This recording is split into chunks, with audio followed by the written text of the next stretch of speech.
Today is honestly a pretty action-packed aviation news recap, from JetBlue making some strides in regards to its premium offering, Etihad Airways boosting flights, and is Boeing on the improve? Well, that's where I'd like to begin. Despite intense adversity, one of the American manufacturer's most popular customers in Alaska Airlines believe that this company has begun turning the corner.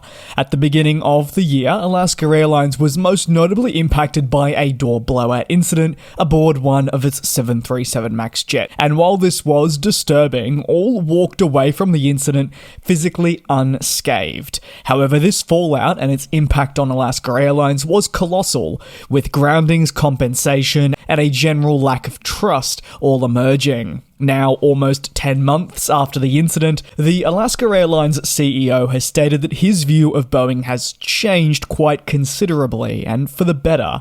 The airline's CEO hasn't been afraid to praise the new CEO of Boeing in Kelly Ortberg, who took over the reign from Dave Calhoun. Ortberg's tenure across the industry and also his general wealth of experience are really been the key talking points from his appointment. Despite all this experience, we know that Ortberg still has an uphill journey to go on to turn around the company. While he'll bear much of that responsibility, at least from a public point of view, it does trickle down to everyone employed at the company that have a role in trying to make this company great.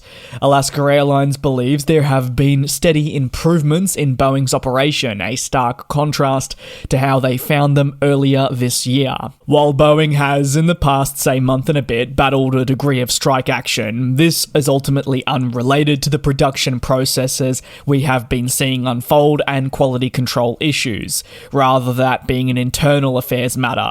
Comments from Alaska Airlines of the nature of positivity do mark a change from what has really become the routine surrounding the manufacturer, which has typically been pure negativity, and I don't know about you, but it's been tiring. That's not to say that the airlines and those speaking on the plane maker in, say, a negative light don't have every right to do so, but it is obviously exhausting to consume. You'd much rather positivity on a daily basis. The negativity can be, though, like I said, warranted, especially given the scope of Boeing's issues that have been long-running. While the manufacturer battles things such as slowed production, it still also has many valuable aircraft that are seemingly no closer to obtaining certification than 5 years ago, and this is a problem for Boeing, but also airline customers. Looking ahead, Boeing will want to build on these comments from Alaska Airlines and restore faith in other customers for the long term. And moving over to the next story, well, Etihad Airways are ramping up their flights towards Australia in 2025, announcing flight increases to Sydney. From July 2025, Etihad Airways will increase daily service already existing to 10 times per week, so therefore you're adding 3 additional flights on a weekly basis. The vision for Sydney, however, is far greater than just 10 services per week, with Etihad Airways firmly believing that there's enough demand there eventually to make these double daily. Australia remains one of Etihad's most well-connected locations, with many flights into the country's larger cities. However, with that demand I touched on, Etihad does feel it can pounce on this. From the midway point of next year, the 787 Dreamliner and 777-300ER will be used between the airline's Abu Dhabi hub and Sydney. While this enhanced service will provide greater access to the airline's home in the Middle East, a key place Etihad we know is attempting to grow, there is also an opportunity for onward connectivity. This is thanks to Abu Dhabi's geographical positioning and the fantastic network that is offered by Etihad Airways that we've seen develop over time. Possible onward options therefore range from cities within Africa, the Middle East, and even onwards to Europe. As a result, Etihad Airways believes it can continue competing not just with other Middle Eastern airlines offering a similar service, but you could stretch this towards Europe and Asia. Increasing service to Sydney is just one of the many changes that Etihad Airways has made and can be expected to make as well in its northern summer schedule flying into 2025. Furthermore, considering Boeing Journey 2030 ambitions, which will see the increase of the fleet network and core elements of the business. Increases such as these are expected to become the new norm. And over to JetBlue with actually some pretty major news, as they're revamping their business. I know you've probably heard that all too often lately, and it's because we're seeing a bit of a trend. More and more airlines moving towards more premium offerings, and JetBlue says it'll introduce lounges in airports across its network for the very first time.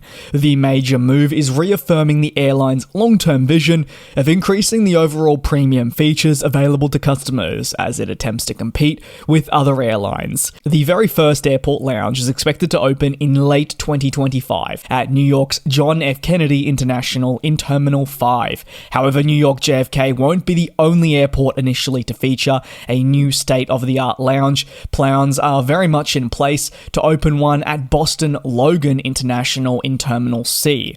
No date has been provided publicly for the opening of the Boston Logan Lounge. However, JetBlue simply says that it expects to have this opening after JFK.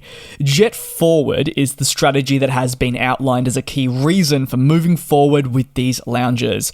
Basically, this initiative aims to respond to the airline's growing demand it is seeing for more premium offerings. A desire to cater to this premium demand has seen even nearby airlines such as Southwest redefine their own business model that has been decades in the making, as they'll be introducing premium seating. So airlines like the aforementioned Southwest and now JetBlue believe that they're moving with the times and adapting to customers' ever-evolving needs by leaning more on a premium side, which they may not have typically thought that they would be doing, say, in the mid-2020s.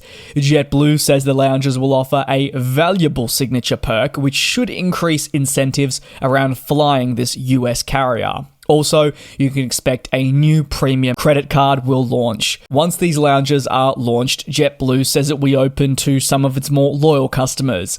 And it comes as generally airport lounges have seen an increase in popularity. And as a result, there's been overcrowding at other flagship lounges. JetBlue, however, believes that by progressing with its own offering, it will disrupt this market and provide a true alternative option that will elevate its status within the industry, and that's what it is all about.